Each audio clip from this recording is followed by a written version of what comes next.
In the chamber this week, we're moving eastbound and meeting a prominent rogue from India's history.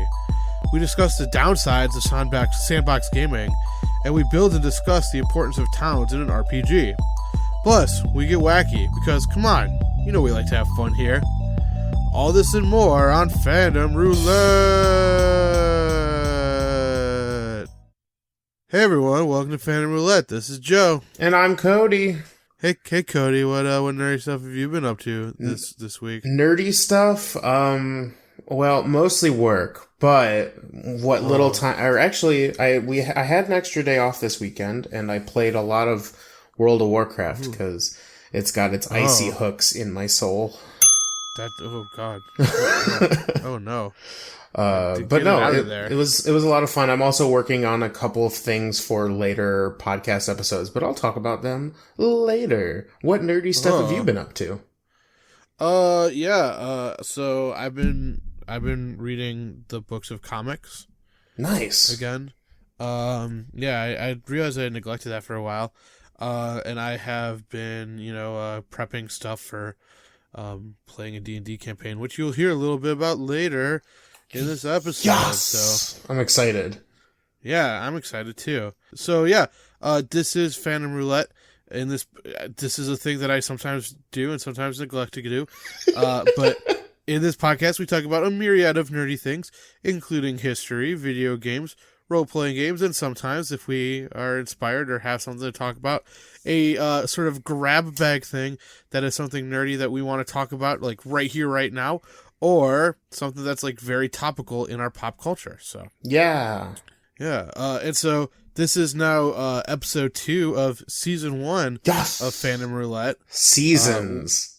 I know, right? Is this like wintertime now, where we put on our coats and our fur boots and... Well, I don't have fur boots. No, it's actually super balls hot right now. You know, I should have started with that. That should have been the joke. It was literally like 90 plus. My car is a literal hot box. Yep. Just death. So I was earlier today I was watching sports. Gasp. Wait, what? What sports do you watch? I watch baseball, man. I love baseball. Oh, okay. And they were commenting about how it was hotter today than it was ever at any point in July. And I was thinking about it, I'm like, that's accurate and that's crazy. But yeah, so this season we're talking about some different stuff.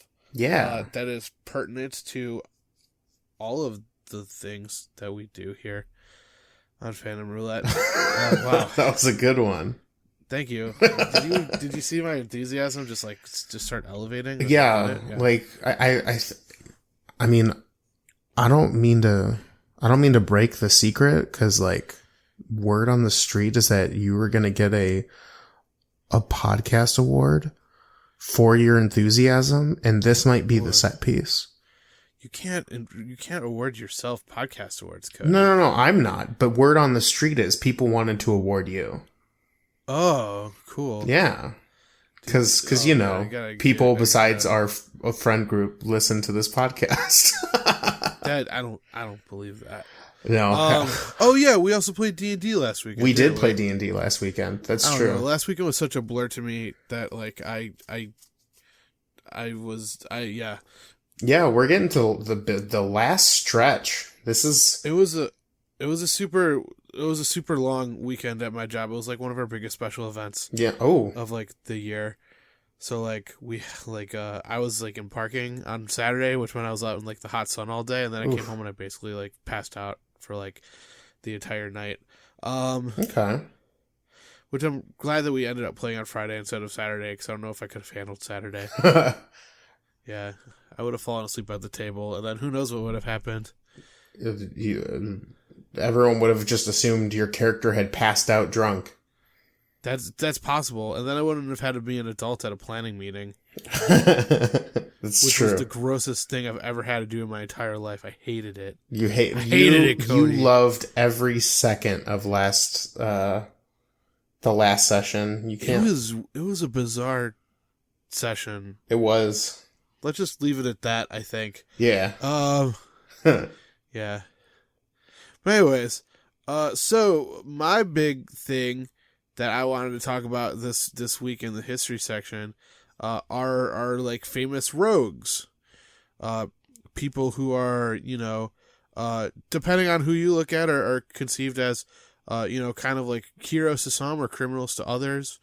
Rogue has kind of become a stand-in term for like in like the D&D setting at least, they're like thieves who are, or like swashbucklers, things like that. And so I promised last week that we were going to be going eastbound. And so I was doing more research while I was prepping for this, and I was promising that I was going to go around the world. So this week we find ourselves in India. Okay. Yeah, and I'm going to talk about a man named Tantia Bhil, who was a bandit, or as they are known in India, dacoit, who was active in British India between 1878 and 1889.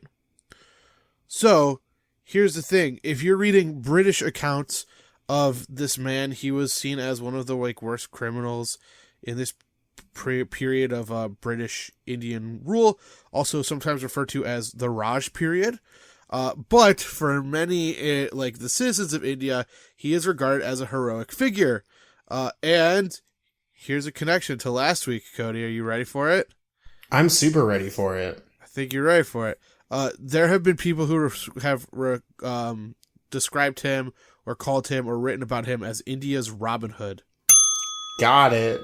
Connections. Yeah. So this man, Tantia, was a member of the Bhil tribe, which is where he gets his name, and was a member of the indigenous Adivasi community. And so he was born in Nimad around 1844. And basically, not much is known about him. He kind of just disappears for a little bit. But he embarked on his career after the harsh measures taken by the British following the Indian Rebellion of 1857, which did not go well. So, after this guy decides, he's just going to start making British lives hell. Which, yeah. So he was first arrested in... Right? Yeah. So he was first arrested in 1847, or 1874, my apologies, for bad livelihood, whatever that means. What is bad livelihood? It's one of those deals where is that a literal crime for, not being, a set lifestyle? What? Is that the most backwards ass shit that I just heard right now? Sure. It's probably, who knows? It could have been, he was actively being a criminal, or he was, conspiring, or he was just, laying around in the street. Who knows? Who knows what those British were arresting people for? And then he was also arrested again in 1878 by Haji Khan, and was jailed in Khandwa. But he escaped after 3 days, and then after that, he decided he was going to start living his life as a bandit. Now, we're not gonna skip to the end just yet. But Bhil emerged as a great hero of the masses and became a cherished member of of the tribe that he was originally from, and is epitomized with indomitable courage, exceptional agility, and excellent organizing skills. So kind of the no, just kidding. We're not gonna go there.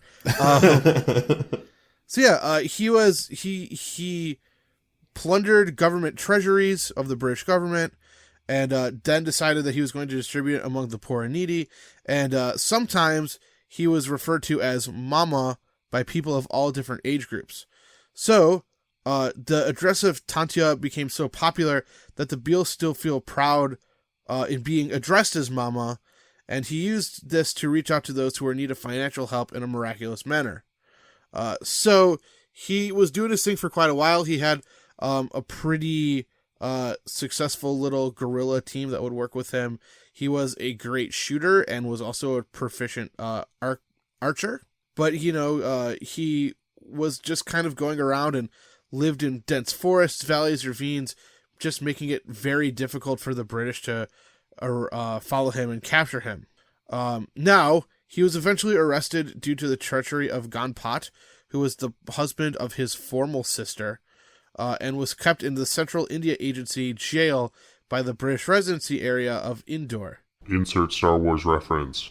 And eventually, he eventually decided that he was going to try and parlay with the government, hopefully get off a little bit easier. But as was their wont, he was hanged till death on 19 October 1889. Oof. Yeah. So the British government was so scared of publishing like his formal like date that no one's actually quite sure when he was hung. And afterwards, they think that his body was thrown in a nearby railway station. So today, that is where there are spots of like wooden effigies that are considered to be the samadhi of Tantia Mama. And then even today, train drivers will stop their train for a moment as they pass that mark in honor of this man. There is a little bit of information too about his coverage in the media of the Raj. Apparently in this story, in a story that was covered by an article in The Lancet, they presented a Brahmin who's one of the social castes in India, who had his nose cut off by Tantia Bhil shortly before his capture, and remarked, Tantia's surprise when confronted with the Brahmin whose nose had been restored before he entered the witness box was very amusing. But yeah, so Tantia Bhil was a very... So, unlike Robin Hood, where, we have a number of explanations of who or what Robin Hood might have been over the course of the years, this was a real guy. A real guy who was very much robbing from the rich, aka the British, and giving it to the poor, aka members of his and other tribes in the Indian subcontinent. So the reason I wanted to go with this story was just the fact that he had earned this reputation as the Indian Robin Hood, So I felt that it was a nice connection to last week's story because, Robin Hood has grown and had this reputation as this sort of legendary outlaw hero, but now we have a person who actually was living that lifestyle and doing those things. And I thought that this would be a nice story to continue and follow up. So for the British, he was a horrible, horrible criminal, but to the citizens of India living at the time, he was a mother figure or an important figure who helped out those who were in greatest of needs. Nice. So anyway, Cody, do you have any questions for me? So, okay, and maybe this is just clarification from earlier. Sure. He was stealing from the British, and he was also originally put in prison, broke out from British people, right? Yeah, so that's something that, like, looking at this timeline, I'm not super sure of myself. Okay. But yeah, he was at least arrested twice, and then after 1878... that was basically after that time he decided that he was just going to maybe full-time be a thief. It's one of those deals where perhaps before that point he was trying to like live a good honest, or an honest livelihood, and then decided after the second time he was arrested that forget this, I'm just going to start doing what I'm good at and become a criminal. So wow, okay. Well, yeah, that's how I'm reading it, at least. Yeah. And he had a very long career. He did it for almost a decade. Damn, that's a long time. Impressive, for sure. Yeah, and to not get caught or like the whole time. Damn, that is impressive. Impressive Robin Hooding, if that's true. If that's a verb I can use.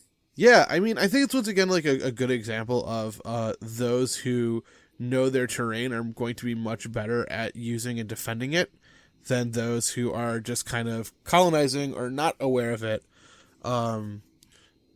Okay. There's stories of people who were able to, in the Caribbean, like runaway slave communities who were able to keep themselves safe because they would hide up in these woods that no one knew how to like go to or fight through or things like that. So they were able to like build these societies like in the middle of islands because they were aware of how those islands worked, but no one else was aware of them. So things like that. Okay. But yeah, so that is the story of Tantia de Bhil. Very cool. However you say that. my apologies to our Indian listeners. So See, this is where you usually come in with Terry, but Terry's no longer with us. well, Terry quit. Yeah. Yeah. Yeah. Damn. And then like little Terry was here, but like I don't know, little Terry like walked out on me today. He was just like he said like I don't know if I'm feeling this. Hey guys. Oh no. Hello. Hi. My name is Tendo. Hold up, Tendo? I think he said, yeah, I said Tendo. Yeah, I think he said Tendo, Cody. Excuse me, sir. Tendo's not even a real name. Yeah, well, take it up with my cousin, Nin. We started our own video game company, Nintendo. Well, I thought you were like an entertainment system. Yeah, well, I heard you guys like talking about video games. Yeah, I mean, yeah, that's like more like Cody's thing than like my. Yeah, well, have you talked about any of the great games you could play on Nintendo? I mean, I think we're going to at some point, right, Cody? Yeah, for sure. Yeah, Tendo. Like, yeah. Are you going to talk about our newest game, Super Smash Brothers: the Waluigi Not Invited? I don't know. Cody, do you think you're going to talk about that at any point? Oh, I'm definitely going to talk the shit about that game whenever it gets closer to date. Sure. So I've seen a lot, like there's a lot of like footage for that game. And it is quite an undertaking to include every single Smash character that has ever existed. And then adding more on top of that, like that just seems true. It seems so wild to me that they're just like, it does seem wild. All Smash characters, all levels, get at me, like. Well, you know, Cody, I heard something interesting recently. Yeah, which is that literally every single Pokemon is going to be a playable character, but not Waluigi. Like you can play like. They actually made an even smaller, worse version of Pichu just to exclude Waluigi from playing. Oh man. Yeah. You're on that hate train for no Waluigi, huh? I love Waluigi. Oh my god. Let me get a wah. Wah. Wah. Wah. Anyways, guys, this next part is where I talk about video games. Yeah. Hey Cody. Yeah. Look over there and look at how that beautiful box of sand. I see it. Let's go. Man, is it gonna be fun? Yeah, let's go and play. Yay, Cody! Woo! Cody, look at what I'm building over here. What is that? Pat. I'm building a super tower that hosts all the supercomputers in the world and all the surveillance equipment in the world. Oh wait, no. Hold on, I don't know how I feel about that. Yeah, and then we can use it so we can prevent the crimes. Oh no! Oh man, that's a perfect segue into the first open world game that I played for this section of the podcast. Watchdogs 2. Womp womp. So, okay. Yeah, tell me about this game. Okay, so this is I don't know. This game was I was reading up on it because I played it specifically because I got it on sale. I didn't hear any bad things about it. And so I was like, all right, I'll give it a shot. Why not? Like, this will be fun. Like, I like open world games. This is a action adventure open world game where you play in the scenario of what happens when technology gets so advanced that basically the government and companies can watch your every move because of like social media and shit. And that's the setting of the Watchdogs series, I guess. I guess it's a series. There's only 2 games. I don't think the second one did well enough to warrant a third one, but, who knows. And so you play as this guy named Marcus Holloway, who, just because he liked computers, I don't think they really tell you why, but he is flagged in this, this new system of running everything under this program called CTOS, that he's basically flagged like a cautionary person, like, people should watch out for him, but he never did anything. So it's almost like precog crime shit. And he gets really pissed off about that and decides like, nah, I need to tear down this system because it's only like fucking with people. It's not helping people like it promises. And so you get to hang out and you get to drive around in... Well, you get to fly around? You can kind of fly around. I'll explain that in a little bit. Okay. But you basically go around and gain followers over the internet by performing ridiculous stunts and acts. And then when they download your app, it gives this hacking group, DedSec, which Marcus joins, the tools they need to shut down CTOS. Ooh. And that's kind of the theme, or the setting, is like Big Brother watching you kind of thing. And that's totally my vibe. That's why I was like interested in seeing if Watch Dogs 2 was good. Worth it? Yeah. And so I'm going to start with what I liked about the game. All right, good. Yeah. So pros. Like I said before, I love the setting. I always like those like dystopian, like, Big Brother's watching you, or like that really like over the top madness kind of thing. Like, I can't believe like that thing exists. And this one feels so close to home with just like how crazy like advertising and shit like that is like on the internet. Uh-huh. So it felt very like, oh, this is like a real thing that could happen. So I like the series.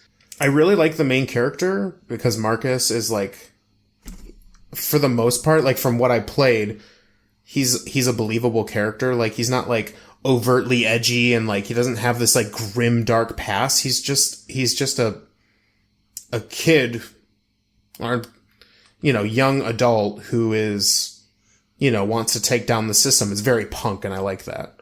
It's not like, oh, my family almost died because I hacked into a supercomputer, and now I have to be edgy all the time.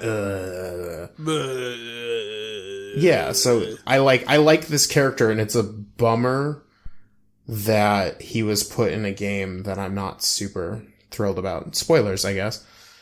And then the other thing I liked about it is that while I will talk about why I don't like certain parts of it, the actual missions that you get to play, like the main focus story missions, are pretty well designed to be tackled by multiple methods of play, which is kind of like the idea behind open world games, is like you could go in guns blazing, like you can purchase guns and ammo and armor and just like blah, blah, blah, like take everything out. However, there's also sneakier approaches. As you go through the game and as you level up, you get access to like RC cars and like those, those kind of like mini, like remote controlled helicopters with like gadgets on them. And you can kind of sneak your way through it or kind of tech your way through it. Like, one of the neat mechanics of the game is that you will take your phone and like hack into a camera, and then that camera has access to like all the technology that's nearby, and you can hack the technology, and eventually you get to the point in the game where it's like you could be standing outside of the play area, hack into a camera, hack into a couple different cameras, tag everybody, and then have the environment like defeat the enemies that are nearby by like making a car automatically start and like go in reverse and like basically run a dude over. Or, if there's like a canister nearby, you can set it to blow up. Or if there's like an electric console, you can like set it to like spark and stun people. Like, there's a lot of neat things you can do that feels Does very sound cool. different. Sounds cool, right? Yeah, I'm on board. Go However, to Steam right now. right, no, don't stop. $60. Ugh. Right, entering my credit card information. No, don't, because here are the cons. The spoiler no. alert, I actually couldn't finish this game. Like, I did not like the things that were bad about this game so much that I just kind of like I stopped playing. Like, I had no interest in continuing. First off, and this is kind of like a minor mechanical thing, however, it matters, is that the driving is not very good. It's very floaty, and the cars don't feel great, where like other games have kind of, in my personal opinion, mastered it or made it more responsive, Sure. like in like Grand Theft Auto games. Got it. Like the Mako from Mass Effect. Kind of, yeah. It was a big blocky mess. I like the Mako from Mass Effect. I do too, actually. It's one of Okay, good. No, Don't we're on add the same Mako page. Good. But first, the traveling between missions is not good, which for me, that's such a terrible move. Like, if you're going to make a part of the game where a lot of the time you're playing, you are driving from point to point, that driving should feel good. Yeah, I would agree with that assessment. And it doesn't in this game. It feels very floaty, and like, this is a game that came out in 2016. Like, there is no excuse to have poor driving. Just take it from somewhere else. Like, I don't know. In 2018, I encounter poor drivers all the time. Bazing. So, along with that, the open world aspect of the game. So, like, they did a really interesting job at basically recreating San Francisco. Oh, cool. Yeah, so like, from what I understand, it's pretty spot on to like places that you can actually go, although I can't confirm that. But it feels very shallow because there's not a whole lot that you can do in those areas besides like go through people's phones and like see silly text that they probably spent a lot of time working on. And the things that you can do that like give you, more experience feels very like, they feel like these like attached on mini games that don't really fit, if that makes sense. Like it seems like there's this really cool stealth action combat system where like, you can sneak, you can attack up front, but you can also like use your phone to hack devices and things to aid you in combat. Mm-hmm. And it's like they took those cool core mechanics, thought about 75% of making it like, nah, we should add stuff like go-kart racing and running around spray painting buildings by climbing up, doing platform puzzles to get to the right spot. Yeah, I'm into that. I'm not. It doesn't feel good.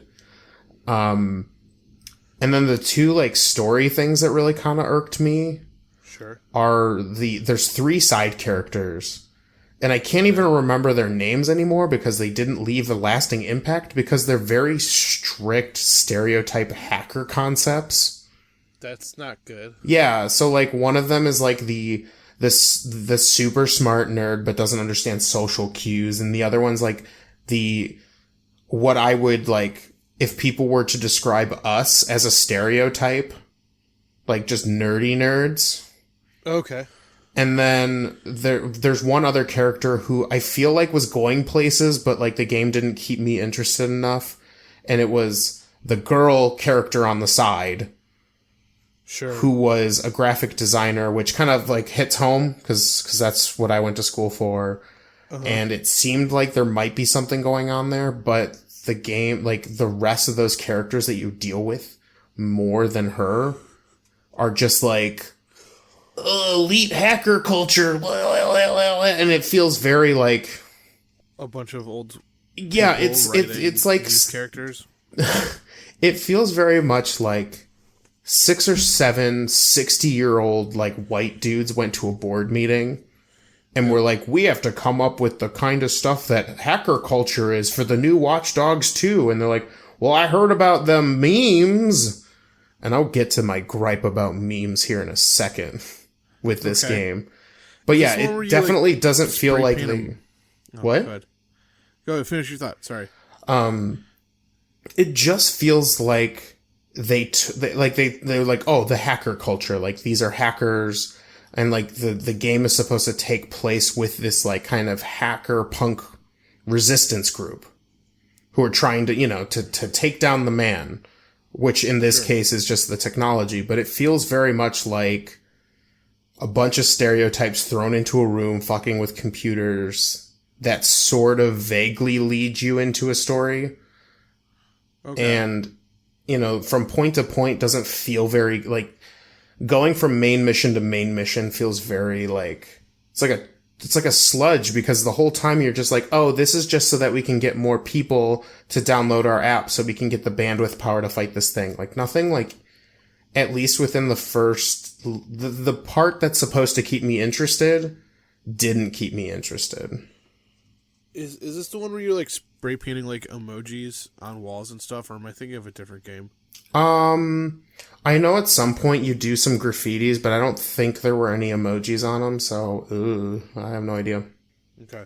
Tell me about the memes, Cody. Okay, this is like this for some reason. I can't believe this. I can't believe this. This game came out in 2016. Okay, so 2 years ago. Literally very close to 2 years ago. I think it came out on PC in November. Okay. They were using memes as like icons within this hacker culture from 2008.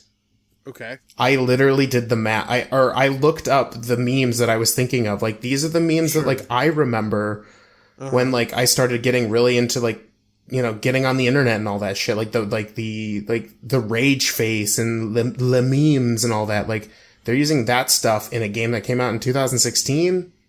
What? Boo. So, can I ask you a question? Yes. So, with these memes, like, what you're saying is they're never going to give them up? They're never going to let you down. Let them down? They're never going to run around nor desert them? No. Talking about 08 memes. Ooh, yeah, right? So, my thoughts. I think there's a game here. Sure. There could have been a good game here. Okay. But I think it needed to focus up either on the missions or on the open world. Because right now, in its current setting, the missions are interesting and these maps lead you to that open world gaming experience that you want, where there's multiple options. However, it's not quite there because the maps are very small. Okay. And the open world is very big, but it lacks that oomph that, you know, there's nothing to do in there. You're basically driving from point to point, unless you're in the multiplayer, which I played a little bit in Watchdogs 1, but it's just so, like, janky and, like, the server side, like, it's, like, latency, like, things don't happen in real time that I think should. And so that, like, unless you're playing multiplayer, this big open world doesn't mean anything. Like, it's just this big fucking cardboard box of a really cool town with, like, a couple of mini games and, like, oh, I guess you can collect this thing that might give you some experience. It feels very, like, nah. So I feel like they could have either done something similar to Hitman or the Splinter Cell games, where they have these big open missions. It's still confined by the space, but they're pretty large areas and have the character do a bunch of shit within that space. So it feels open world, but it's a more linear game. 'Cause, like, there are some really cool mechanics for the actual gameplay that could have been worked on and tweaked a little bit to a less open world game, or focus on that open world and really add in, like, neat stuff to do. Like, it just felt very pointless to do anything but the missions. And, like, you have to use the phone to, like, you basically, your menu is your phone. And you have to go in and plug in, like, oh, I want to do this objective. And then you basically follow the GPS on your phone to the objective. And there's not like a whole lot that shows up on the map while you're driving there. And there are other games that have done that before. Like, I'm thinking LA Noire, where when you're driving from point to point, they had like literal crimes going on while you were going to your investigations that you could do. Sure. Like, there were so many different things that could be done. I think there's a game here somewhere. And like, it did well, so I'm sure people liked it, but 2 years later, I feel like there should have been more. Yeah. So I don't recommend this. I think the open world tag on this is kind of, it's one of the misleading, like, hey, these are cautionary tales of open world games, because not every open world is going to feel like some big, huge place to play in. It's going to feel like, hey, you threw me into, like a big giant house of mirrors, and I'm just kind of looking at the layout of this place. I'm not really doing the things I should be. But yeah, those are my thoughts on Watch Dogs 2. I know this one's kind of a bummer, but I did play it hoping I would like it, and I think there is some good in here. Like, if you're into these, if the things that I said in the pros, interest you, and you find it for a good price, like, it's definitely not, it's not the worst game I've ever played. It's just not something I want to, Sure. I didn't want to go through the whole game, which is kind of the point of a big open world game, is to spend a lot of time in it, and I didn't want to, so. Okay, well then that right there is justification for stopping. Right. Yeah, and that's how I'm going to go forward with these games. Like, it's either going to be, like, if it's an old game, I'm going to go as far as I want to, like, where, like, the game, as long as it holds me. Sure. But this game was one of those ones that I think I maybe put in 2 sessions, played about maybe 5-ish hours. Whoa, that's not a lot of hours for you. No, and it wasn't, like, it just was not great. But, yeah, it's unfortunate, but I think there's something there, and I think games could, like, I really love certain mechanics of the game, so it's a bummer that it didn't turn out. Yeah, that is a bummer. Yeah. So, I was going to ask if you have any questions or comments about. You answered my biggest question, which was, do you think it would have benefited from just kind of being like a mission hub game? Oh, totally. I think if they would have done something where, because like that's what Splinter Cell is. It's a stealth game, and at least in the later ones, I know early ones too, there are these big, like, you'll have to go through like an entire embassy or like several like buildings and things like that. Like, I think the game would have benefited from that kind of gameplay where like bigger maps and just like a hub, like, like going back to the home base and like upgrading and shit between missions. Yeah, I wonder if it's just that at this point people are expecting open world games more than anything else, and so it's like, well, shit, you gotta put an open world mechanic on it. Right, and I think that is one of my thoughts is that this is a Ubisoft game, and Ubisoft kind of got into this like real nasty habit of making these big, expensive open world games that at least a lot of them for me were like kind of just rehashes of the old one. Like, they weren't doing much to change it. And I feel like this one didn't change it either. So I don't know. Maybe I'm biased because I've been burned out on Ubisoft open worlds, but sure. But yeah, this is a great moment to hop into the next section. All right. The middle. I don't know, man. I'm not feeling any genre right now. I felt like you were almost going to do something that was copyrighted and then stopped yourself. Yeah. Oh, hey guys, it's the middle section where we tell you about social media. Yeah. Okay. It was like a short one, but it was sweet. Yeah, short and sweet. I love it. Sweet. Yeah. So guys, this is the middle guys, section. This is the middle section. Oh. This is how we tell you how to follow us on social media. So, if you have a Twitter account and you are on the tweeters, please follow us at fandom _our podcast at twitter.com. Close. Fandom R _ podcast. It was basically what I said. I know, but you flipped it around. What if someone got confused and went to the wrong Fandom Roulette podcast tweet? I mean, good point. All right. Yeah, go there, and that's where we will do most of our, like, day-to-day posting of, like episodes when they launch, if we're going to be late, if there's going to be backup, things like that. Also, there will be, from time to time, like, funny D&D related quotes or funny things that I find on the internet, although the last time there weren't, like, a huge number of funny D&D quotes, so sorry. Yeah, it was a very pathos section, so apologies for people who are looking forward to that. Yeah, and then if you want to give us a more in-depth thing, like questions or comments, or just like want to just chew our ear off, why don't you send us an email at an email address that Cody's about to say. Yeah, fanroulettepodcast@gmail.com. Whoa, you can send all your fanfics of all of our garbage kids. Which I will read. Yeah, which Joe has said multiple times he will read verbatim. Verbatim. And if you're looking to maybe put input on what seasons you would like us to kind of go over, whether it's history, video games, Dungeons and Dragons, feel free to follow us there. Also, if you want to send us something to our email account, you can go to www.fandomroulette.com, where a bunch of our information and our episodes are posted if you're looking for stuff to listen to. And at the very bottom, there's a little postage area, or a little post area, where you can send us questions.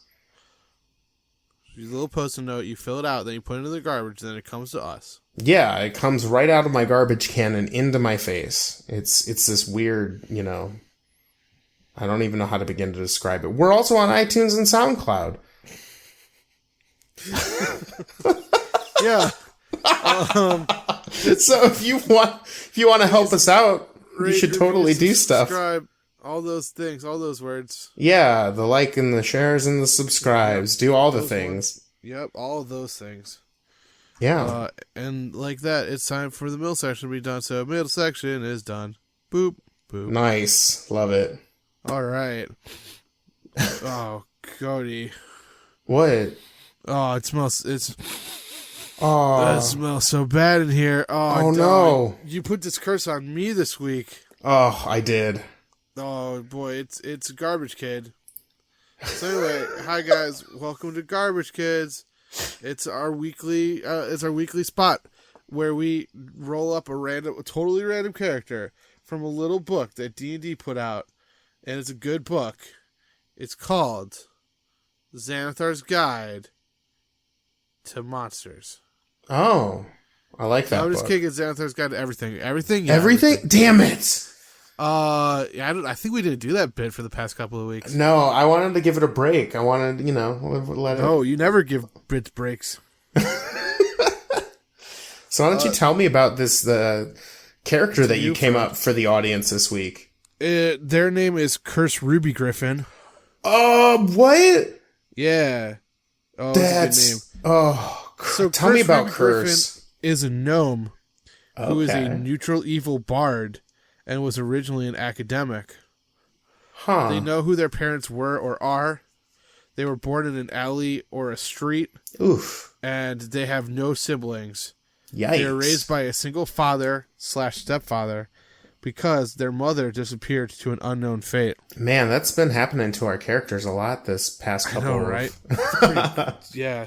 It's almost as if Xanathar really, encourages that to happen. Yeah, roll a d10 from 1 to 10, unknown fate. And then they lived a modest lifestyle, and they lived in an apartment in a rundown neighborhood. Okay. But they were very charismatic. Want to try that again? They're very charismatic. They always found it easy to make friends, and they loved being around people. Oh, that's sweet. So, the reason that they became an academic was that they impressed a wizard who told them that they were squandering their talents and to seek out an education to take advantage of their gifts. And then they became a bard because they joined one of the great colleges to learn old lore, the secrets of magic, and the art of performance. Their famous work of art is the Waltz of the Myconids, which is an upbeat tune that children love in a particular... their instrument is a zither made with drow spider silk. Ooh. And their greatest embarrassment was their opening song was an enthusiastic but universally hated rendition of Song of the Frog Hemoth. Oof. It's pretty embarrassing. I mean, they are 41 to 50 years old, and they had 7 life events, so they have a very busy life. They made an enemy of adventure, but they were blameless. They went on an adventure, and they were wounded, but in time they fully recovered. They gained a bit of good fortune, so they found some money, giving them 16 extra gold. Cool. They had a supernatural experience, so a celestial or a fiend visited you in your dreams to give you a warning of dangers to come. They suffered a tragedy, which was a romantic relationship that ended, and it ended with bad feelings. Oh. They fought in a battle where they were wounded with badly injured in the fight and still have the scars, and then they fell in love and got married. Oh, well, that's good. So that last one's nice. Yeah. But all the other ones are shite. I mean, yeah. I mean, that's Xanathar's way, though. Lots of dark, terrible things for your future. They really want you to build edgy characters, don't they? Yeah, I mean, well, there's a sponsored by Hot Topic sticker on the back of every Xanathar's guide to everything. I didn't see that on my copy.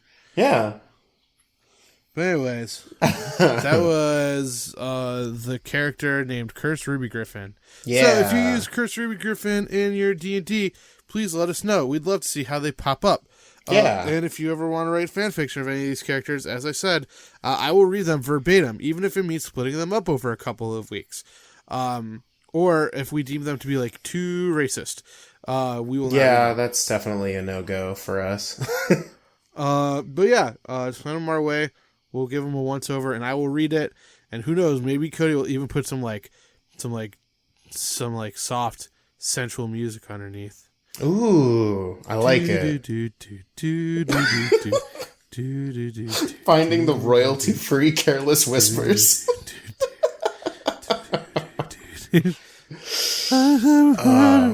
Well, speaking of role-playing characters that were randomly generated from one of them RPG books, this is a great segue into I guess it would be the tabletop role-playing game section, would it not? Oh yeah, how about that? It's almost Right. as if we designed it that way. That's a bit of a mouthful, so I'm just gonna stick to RPG. I wanted to try it, but I'm not feeling it. Yeah, I mean, if it's ever like not an RPG, we'll let you guys know straight up. But like, Right. This season we're talking mainly about like world building for a potential D&D campaign. So, Yeah.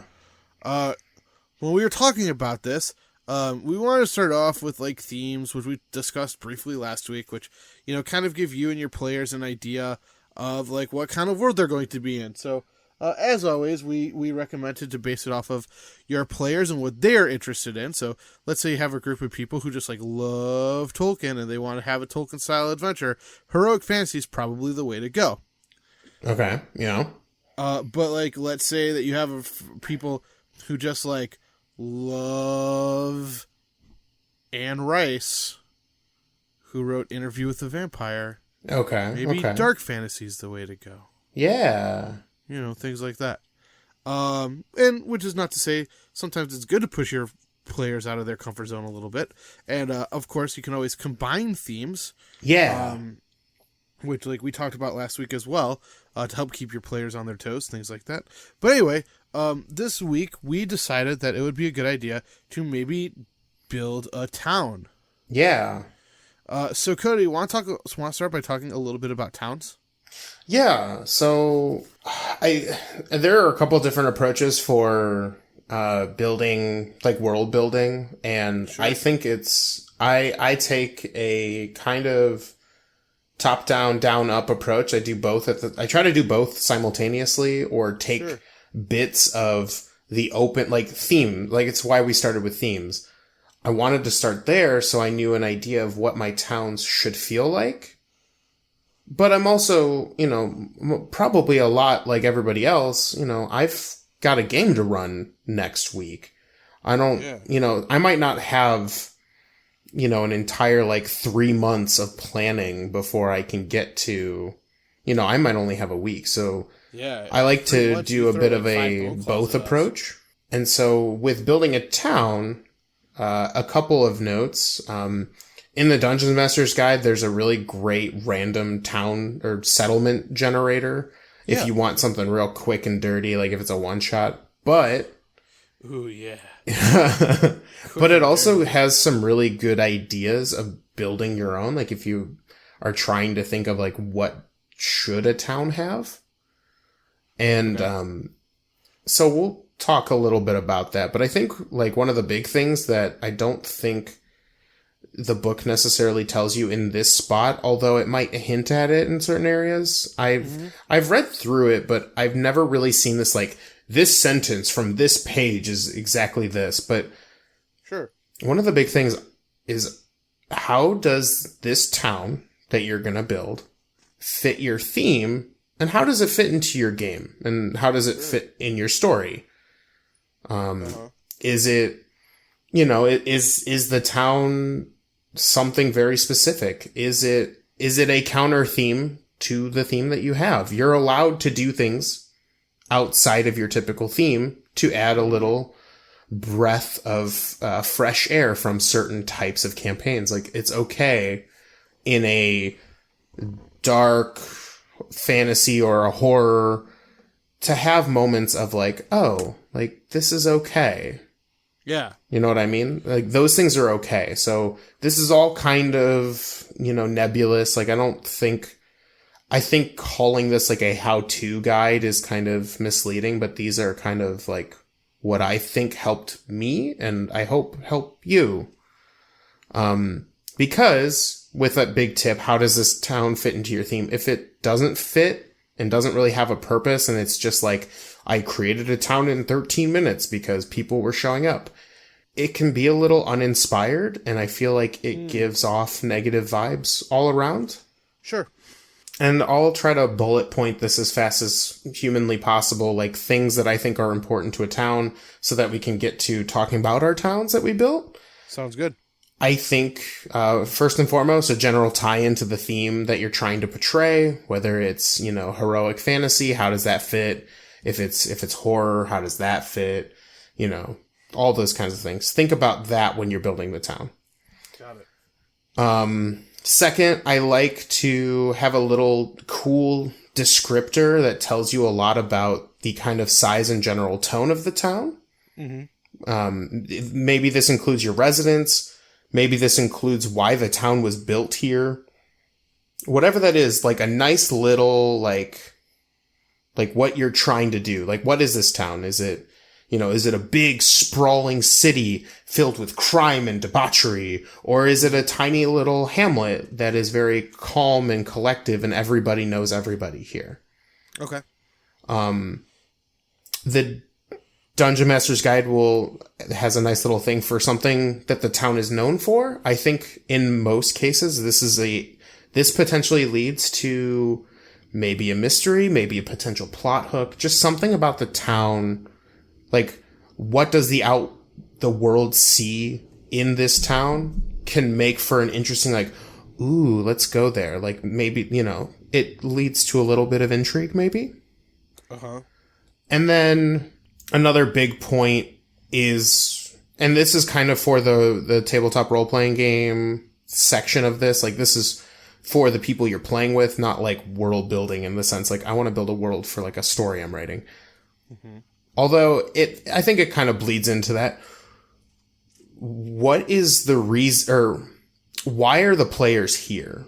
What ties your people to come to this town? Is it a stopping point? Is this the location of a magical item that continues their quest? Is there a certain person they need to find here for information? Why do the adventurers want to spend time here? Sure. This is just a very broad definition. I think other things that to consider, but we'll probably dive into later as we're talking about the different facets of world building. Residents, like, population, their typical health, professions, the types of people that live in the town. Got it. Religion, which we will do like an episode on that. Like, what is the typical religion? Is there a religion? There doesn't have to be, but it's something to think about. And then laws, like how is it the same as your standard, medieval era law system?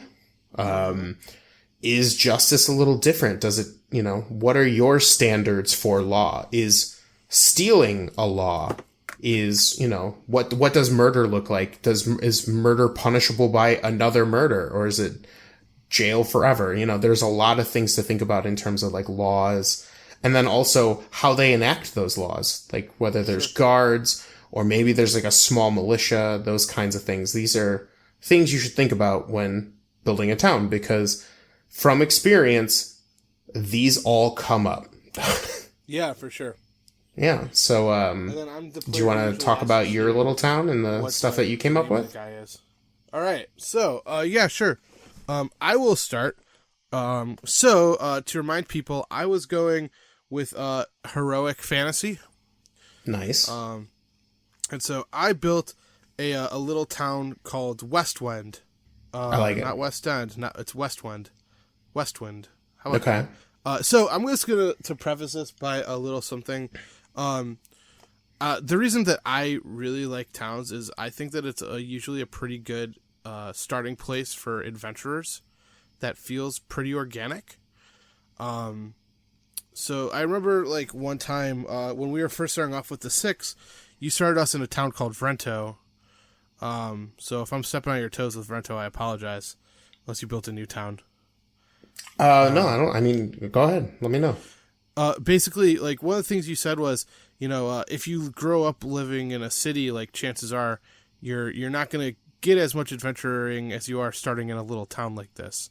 So that's why I liked towns. And so Westwind is located with a river cutting through the middle of it. So it is actually 2 kind of settlements on either side of the river with a very large, well-maintained bridge in between them. And Westwind is one of the last little places in this kingdom before you start reaching this area called the Wilds, which separates Westwind from other countries, and then actually sometimes will grow to a point where you have to either go around or go through it to get through to the capital. Westwind is a relatively large town, so about 4,500 people, and it's racially diverse. And so the government, there is a lord, but he's a very standoffish lord. He defers mostly to an elected city council. And so some notable things about Westwind. Westwind is located very close to the mines of Lord Renyon. So he actually has invested quite a lot of time and money in this town, specifically in his big office of the Renyon Transport Company, which is by far the largest building in the middle of the town. It is quite opulent. There's a little bit of people assume magery or alchemy to create these beautiful signs that sort of draw your eye. Outside of that, there is one general store and then one blacksmith or armorer. And then there are a number of temples. So there is, but the one that's the most important, and the one that's the most important to the plot of my story is this is the first fully built temple to the recently rediscovered god Azur, who is one of the 2 twin gods of justice. We'll be getting into this later, folks, but this is my pantheon that I built. So they Azur, while they are a twin, they appear much younger than their twin Reza. And so Azur was kind of kidnapped, and a wandering cleric discovered the scrolls around where Westwind was located, and actually decided that they were going to build a temple and a cult to Azure. And so Azure's whole thing is that they are about justice is more of the fault of society than the individual. And so they are all about rehabilitation and re-education of criminals. So this is where the headquarters of the Azure Mercy Band is located, which is a new idea for criminal reform that rewards criminals for helping the greater good. And so if you remember a few episodes back, my whole thought process for the beginning was to kind of have my party either being like a band of criminals or a band of mercenaries who are working towards some sort of redemption. So in this case, they are going to be part of this. So if you happen to be captured, you can throw yourself to the mercy of Azure, and then you are shipped to Westwind. You are given sort of like a test to see where your loyalties lie, and if redemption is truly possible for you. And then if you are deemed worthy, then you get to join Azure's Mercy Band. The town is modestly sized. Like I said, pretty modest housing. Azure's Mercy Band's headquarters does take up a big chunk of the east end of the river, whereas Reynard's Transport Co. takes up much of the west end. And there you go. That is Westwind. Westwind. Very nice. I like it. Any questions? Yeah. So is this town primarily coveted by basically born again criminals? Like, is that most of the town, or is that like aside from the actual town, this temple of, for criminal mercy? So this is a relatively new idea, and so a majority of the original citizens were people who were working in some capacity with the Renyan transport company and like Renyan, for lack of a better word, enterprises. Sure. So they are initially pretty not okay with the Mercy Band showing up, but the Mercy Band has proved incredibly useful over a long period of time, even to the point where the Renyan Transport Co. has begun trusting this band to help move some of his goods to the capital.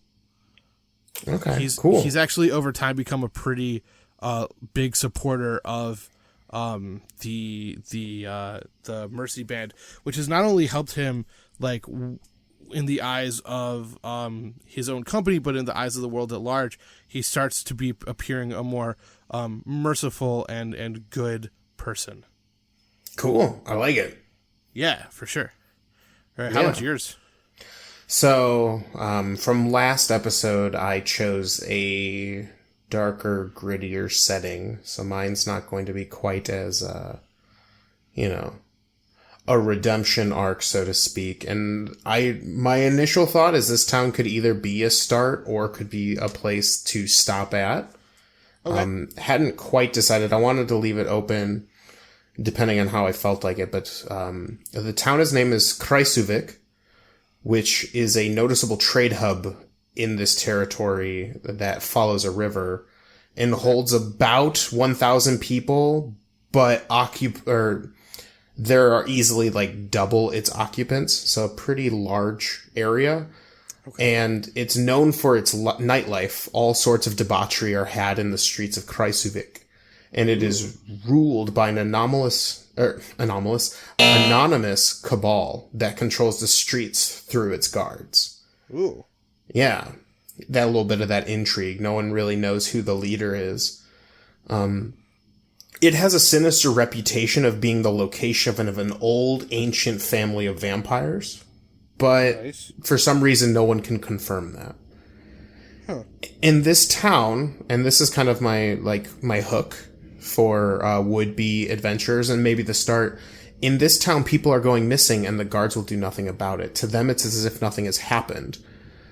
So my idea was that, and this next part will make sense, the occupancy of this area, because it is a trade town, there's not really a lot of farming around here. A lot of it is like trades, and then around that is like the nightlife, like casinos and bars and brothels and things like that.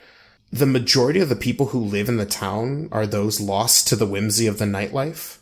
Oh. These people, one way or another, end up owing too much money to the wrong people.